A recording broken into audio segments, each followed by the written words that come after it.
Ya tenemos acá en el estudio a nuestro primer invitado. Estamos con el dramaturgo Bosco Cayo. ¿Cómo estás, Bosco? Bien, hola Antonella. Un Aquí placer estoy. tenerte acá en el estudio. Igualmente, especialmente en este día 11 de septiembre, ¿no es cierto?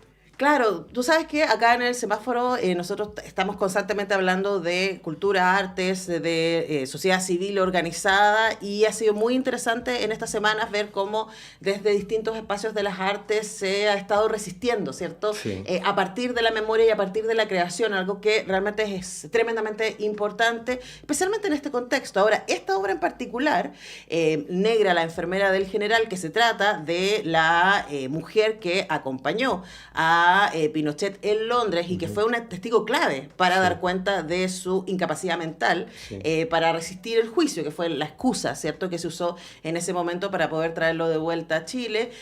Bueno, de eso se trata. Esta tú la escribiste, se estrenó hace 10 años. Más que se estrenó, se escribió hace 10 Se escribió hace años 10 años. y tuve la bonita oportunidad de que se haya hecho un semimontaje en Londres para celebrar los 40 años del golpe. Ujú. Y ahora vuelve a aparecer este texto, pero como montaje, por eso es algo que a mí me tiene muy emocionado para conmemorar los 50 años. Bueno, se presentó entonces en el Royal Court Theatre cuando se cumplían 40 años del golpe y claro, mi pregunta es instalarla desde ahí, tu escritura hace 10 años. Ujú. Hace 10 años la conmemoración no estuvo cruzada por el nivel de negacionismo que hemos tenido Exacto. ahora, ¿no? Ujú. Entonces quería preguntarte cómo sientes tú que ese texto habla de alguna manera o se acomoda a este nuevo contexto. Sí, es bien impactante porque hay cosas que yo no pensaba que iban a suceder, especialmente jamás me imaginé el panorama en el que se iba a estrenar la obra y eso a mí también me sorprende. El teatro tiene eso, cosas que uno no puede manejar y que solamente te dan otras preguntas, otras respuestas. Ahora, es parte de la belleza, ¿no? Sí. De qué está pasando en ese momento. Sí, fue bien lindo esta oportunidad porque también el texto tuvo que también modificarse un poco en relación a estos 10 años, especialmente hacia el final. Y la pregunta que a mí me rondó bien fuerte fue en relación al concepto de pueblo, que en ese momento no lo tenía, no era tan fuerte, estaba en las palabras, pero ahora y después de un estallido social y todo lo que pasó políticamente después, desde el 2019, ¿no es cierto? Creo que también influyó en que ese concepto tuviera otro valor y otra fuerza y que se instaló en el texto. Igual ahora que tú me dices eso, yo pienso que la obra es un gran ejemplo de lo que puede suceder con esta idea de mentir sobre la memoria o mentir, tratar de modificarla, porque es lo que hizo esta enfermera, que a todo esto es un personaje de ficción, que eso me gusta mucho. No existió esa enfermera, pero pareciera ser parte de algo real. Al igual que este Podría pueblo, haber existido. podría haber existido, y en esa posibilidad se escribe el texto, tratando de que el inconsciente quizás colectivo estuviera puesto en esa figura para, y como tú dices ahora, claro, es un ejemplo de lo que puede suceder y que igual, como lo dice la obra, la justicia llega de alguna parte. Ujú. Y eso es lo que sucede con esta mujer, porque la obra igual nos invita un poco a encontrarnos de nuevo con ese sentimiento de rabia, con ese sentimiento de querer encontrar justicia como sea, porque no existe, y poder verlo en una obra y jugar a qué pasa con estas personas tan macabras y cómo la justicia no llega en un lugar, sino que llega acá en la tierra. Sí, yo soy de esa idea, o sea, por supuesto sufrimos de impunidad en términos legales, en términos históricos podríamos decirlo, Sí. pero yo creo que en términos personales la vida es súper redonda. Hay quienes dicen, bueno, es karma, no sé qué, yo no creo que la gente que ha sido malvada viva una vejez con tranquilidad, por ejemplo, ¿no? Que es un poco Por lo que ejemplo. vemos con este personaje, ¿cierto? Y sus alucines de alguna Sí. manera. Pero, ¿sabes qué? Una cosa que me parece interesante de la propuesta de la obra, Bosco, tiene que ver también con entrar a ese pequeño poder. Sí. Porque, claro, parte del relato tiene que ver con las grandes espacios de poder, donde se Sí. tomaron decisiones, ¿cierto? Entonces estamos viendo muchas series, películas y obras sobre Allende, sobre Pinochet, Mm. ¿cierto? Sobre la Junta de Gobierno, sobre la democracia cristiana, sobre esos espacios de poder decisionales. Pero hubo muchas cosas que se tomaron en los pequeños lugares de poder. Cuéntanos por Exacto. qué te llamó la atención este espacio en particular. Sí. Bueno, a mí el tema de la región es un tema que a mí me apasiona mucho, creo que es mi porfía desde donde trabajo. Todas las historias que cuento son desde las regiones, desde los márgenes, para justamente diversificar la mirada que a veces es tan capitalina también, donde están concentrados los poderes. Pero había una pregunta que me rondaba que tenía que ver con cómo la derecha también se instalaba en los lugares más marginados, más de necesidad, más pobres también. Y apareció la figura de Potrerillos, que es un lugar donde había una minera que ahora desapareció, y decía, ¿qué pasa si en este lugar que ha sido contaminado, que ha sido olvidado por la sociedad, ocurre este conflicto? Y miramos esta historia desde acá, donde una mujer de esfuerzo, por querer surgir, por querer entrar a otra clase social, se convierte en la herramienta de un sistema totalmente fascista. Y quería contar esa historia también para abrir ese espacio y poder mirar desde ahí, porque creo que, como tú tienes toda la razón, a veces no miramos desde esos márgenes, y ahí estaban sucediendo también estos conflictos, estas tensiones, esta división del país también, porque es una familia al final que está dividida. Pero lo bonito es que ahora podemos verlo en la obra con nuestros ojos e imaginar y provocar esta sensación de que de verdad de algún lugar va a venir la justicia, aunque sea de la tierra, aunque sea del aire, del viento o de los vínculos. O de los vínculos, como en este caso.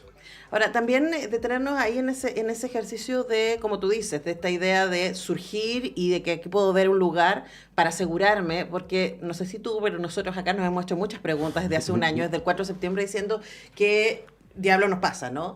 Y mi teoría, y aquí te la instalo porque creo que tiene harto que ver con la obra, tiene que ver con, claro, en la lógica de la teoría del shock, ¿no? Sí. Nos inoculan miedo y nos inoculan que lo mejor es no moverse, aunque el lugar en donde esté sea profundamente incómodo. Y en esa lógica estaba pensando mucho a propósito de algunos libros que leí la semana pasada respecto a la lógica de la delación, que fue tan potente a partir de 73, de cómo, claro, podríamos decir que vivimos en una sociedad de espinitas, ¿no? De personas que de espinita del personaje de la oficina del Happening con Ja, de que se vinculan o se quieren identificar con el jefe, ¿cierto? Con el dueño, con el patrón, en vez de, para tratar de distanciarse de su propia clase. Sí. Yo creo que hay algo ahí también. Totalmente. Hay una mirada súper clasista y jerárquica, yo siento todavía, de nuestra sociedad. Y se ve en muchos ejemplos, por ejemplo, en la falta de confianza en personas que, por ejemplo, no tienen estudios académicos, como que todavía está esta idea de que quizá el pueblo no puede construir una constitución si no está escrita por una persona con corbata, como que toda esa lógica todavía existe. Bueno, la escuchamos. O sea, la escuchamos constante. Entonces, como que estoy súper de acuerdo y pareciéramos confiar justamente en lo que sigue representando ese sistema como de clases también. Y eso creo que sigue pasando hoy día. En relación al miedo, es súper fuerte lo que pasa. Ayer me tocó ir a la romería del cementerio y terminé gaseado entero y asustado de nuevo. Y tengo la imagen de una niña que como de 6 años que preguntaba, ¿qué le hicimos? O sea, constantemente decía, pero mamá, ¿qué le hicimos? No le hemos hecho nada, ¿por qué nos están gaseando? Era una niña que seguramente por primera vez vivía esa marcha, entonces ese miedo se instala. Yo le tengo miedo a los pacos, le tengo miedo, un pavor. O sea, me paro al lado de ellos y me da miedo. Entonces, ¿cómo se instala ese miedo desde nuestra sociedad desde pequeño? Ahora yo digo que el miedo, esto es lo que yo pienso, hay 2 tipos de miedo, uno paralizante, pero hay otro que es activante. Y si nos instalamos en ese miedo que nos activa, quizás abracemos el miedo, pero para poder cambiar las cosas y resistir, como tú dices. Claro. Y resistir esta memoria, porque si no se va a seguir negando la realidad. Entonces creo que es importante como modificar un poco lo que miramos, hacia dónde miramos. Yo soy un poco más positivo y siento que algo está pasando, especialmente hoy día. Por eso está un poco todo así como está, y eso para mí es interesante. Creo que es interesante también el rol porque te escuchaba y pensaba, bueno, en el 2019, contra todo. Sí. Igual salíamos a marchar, Sí. ¿cierto? No importaba. Ahí hubo gente increíblemente valiente que estaba ahí en la primera línea, que sostuvo, etcétera. Y luego, digamos, ok, podemos decir, la capacidad, digamos, o la clase política tuvo la capacidad inicialmente de decir, ok, vamos a transformar estas movilizaciones en un proceso político, llegamos al proceso político, y ahí entramos a la segunda parte, que históricamente es lo que ha hecho el poder en Chile y la oligarquía, ¿no? Es como, O sea, se organizan las clases sociales, y esto estoy pensando en el último libro de Baradit que me tocó presentar la semana pasada y que sostiene esto, ¿no? Que cada vez históricamente, o sea, que básicamente Chile es un fondo, que cada vez que históricamente el pueblo se organiza, la oligarquía va a movilizar dos herramientas básicas, o las Fuerzas Armadas, y ahí van con el poder, ¿cierto?, Sí. de las armas, o el discurso. Sí. Y nosotros fuimos ambos en los últimos años, ¿no? Y por supuesto también durante la Unidad Popular. Y ahí en la lógica del discurso, que en este caso tiene mucho que ver con lo que dicen los medios de comunicación, especialmente la televisión y lo que se instala, lo que ustedes hacen desde el teatro, desde las artes, es un contradiscurso. Hablemos Totalmente. de cómo tú ves ese ejercicio. Bueno, yo creo que el arte tiene esa posibilidad de tensar un poco los temas y los lugares y también de modificar un poco la perspectiva al hacer el ejercicio del teatro en sí mismo, que te ofrece cuestionar o no sé, no es criticar por criticar, sino como diversificar las posibilidades. En este caso, por ejemplo, jugar con la idea de la ficción, con la idea de lo que no sucede, pero queremos que suceda, en este caso, de esta obra. Entonces, eso ya empieza a contar la historia desde otro lugar. Y te da la posibilidad de que eso que tú escuchas ahí en las noticias no sea tan así y que el teatro te pueda ofrecer como algo que es distinto. Hay algo que a mí me pasa que este último periodo de la historia es como que han pasado muchas cosas, como estallido, pandemia, bla, bla, bla. Entonces como que creo que tenemos un poco extraña nuestra historicidad, nuestra memoria. Pero a mí lo que me asusta es como la sensación de que hubieron cosas que ahora nos dan vergüenza de lo que hicimos. Por ejemplo, ir a la calle. Yo creo que se instaló un discurso como de ¿por qué defendimos algo que podría haber sido un error? Como que siento eso. Bueno, pero eso es mediático también, la idea Exacto. del octubrismo. Exacto. Entonces creo que quizás el teatro puede dar la posibilidad de volver a recordar y decir, ¿por qué estamos sintiendo esto? ¿O por qué dejamos de sentir rabia? ¿Por qué está mal sentir como que queremos justicia? Entonces, esta obra para mí es la invitación a volver a encontrarnos con esos sentimientos, que ya no son solo discursos, sino también sensaciones y emociones y síntomas físicos. Entonces creo que quizás ya no hay que ir solo por el discurso, sino como por otro tipo de discursos, desde otras sensibilidades, y quizás ahí algo va a pasar con nuestros cuerpos y la memoria, y quizás eso es lo que yo creo que está apostando el teatro hoy día. Sí, es interesante lo que dices, ese cruce respecto a que sabíamos antes del estallido, ¿cierto?, de que Chile es uno de los países con mayores índices de depresión del mundo, y acaba de salir una información respecto a suicidios, y Chile Sí. también está en términos punteando, rankeando muy alto en esa lista tan oscura, ¿no? Estamos conversando con Bosco Cayo a propósito de Negra, la enfermera del general, una obra de su autoría que está en el Centro Cultural Gabriela Mistral para verse hasta el 1 de octubre, así que todavía quedan varias semanas para poder ver esta obra, que está dirigida por Aliocha de la Sota y que tiene en su elenco a Roxana Naranjo, Verónica Medel y Germán Pinilla. Y yo soy muy fan de la Aliocha y muy fan de la Roxana Naranjo, entonces quería preguntarte por trabajar con ellas. Es maravilloso trabajar con estas mujeres artistas tan completas, que han vivido muchas cosas. De hecho, vivieron la dictadura, que para mí era un tema importante para armar ese elenco, para la directora especialmente, para poder interpretar estos temas que son tan importantes. Yo también soy fan de ambas y ha sido muy lindo conocer a la Roxana.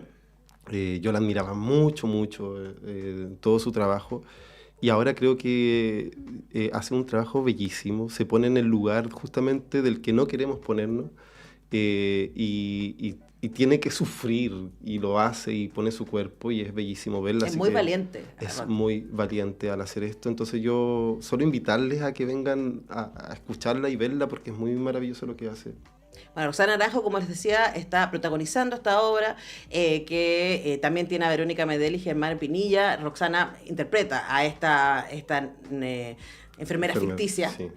cierto, que se supone, por si llegaron tarde les recuerdo, que está en cartelera. Se supone que ella estuvo ahí cuidando a Pinochet durante su estadía en Londres y que confirmó su deterioro mental, lo que podría haber sido un antecedente. Ahora, alguien lo hizo. Entonces, digamos, esta negra en particular Sí. no existió, pero hubo alguien que tomó ese rol. Claro, y lo gracioso es que después aparecieron unas noticias de una enfermera que había sido de la familia Pinochet, que estaba también como dando información sobre algunos casos, pero eso sucedió mucho después, no en el momento en que yo escribí la obra. También creo que hay un doctor, al final no es alguien real, pero, o sea, o tal vez sí, pero no. O sea, hubo alguien. Hubo alguien. Que firmó ese informe Sí. de demencia 2 veces, digamos, Sí. allá y acá. Allá y acá. Porque claro. no nos olvidemos, y yo creo que cuando hablamos de esta justicia que aparece desde distintos lados, el hecho de que Pinochet se haya muerto sabiendo que para la historia iba a quedar como un ladrón y un asesino, Sí. y sabiendo que se había escapado de los juicios, tanto en Europa como en Chile, alegando demencia, para alguien con su nivel de inseguridad y de necesidad de demostrar poder, tiene que haber sido muy fuerte. Eso no quita, por supuesto, que hay justicia de por medio que todavía está en deuda. Una cosa no quita la otra. Totalmente. Yo creo que, y son años que nos quedan para encontrar esa justicia, especialmente con las familias que sufrieron el dolor más directo, porque ahí hay un vacío tremendo. Bueno, entonces les dejamos invitados a ver Negra, la enfermera del general, que es parte de la programación especial que el Centro Cultural Gabriela Mistral ha desarrollado durante este año. Hay muchas cosas para ver, es muy importante. Sí. Por lo menos a mí me pasa, no sé si te pasa a ti, que uno va a ver estas cosas y uno dice, no estoy solo. Sí. ¿Cierto? Sí. Podemos compartir esta experiencia, que es la maravilla del teatro, podemos compartir esta experiencia y podemos salir pensando, hablando y buscando opciones para cómo activar desde otros lados. Sí, nunca yo creo que el teatro va a dar respuestas, sí, más preguntas, seguir tensionando más los temas. Y creo que esta obra también ofrece eso. Vamos a estar hasta el 1 de octubre, entonces igual queda tiempo, pero es importante que si quieren asistir vayan y compren sus entradas con Ya, anticipación. porque además esta cosa de que hasta el 1 de octubre, mi experiencia es que rápidamente se van las entradas y después uno dice, ya, oye, ¿qué? ¿Todavía está en cartelera? Tipo 27 de septiembre, dice, no, todavía está en cartelera y no, ya no quedan, sí, pero ya no quedan entradas.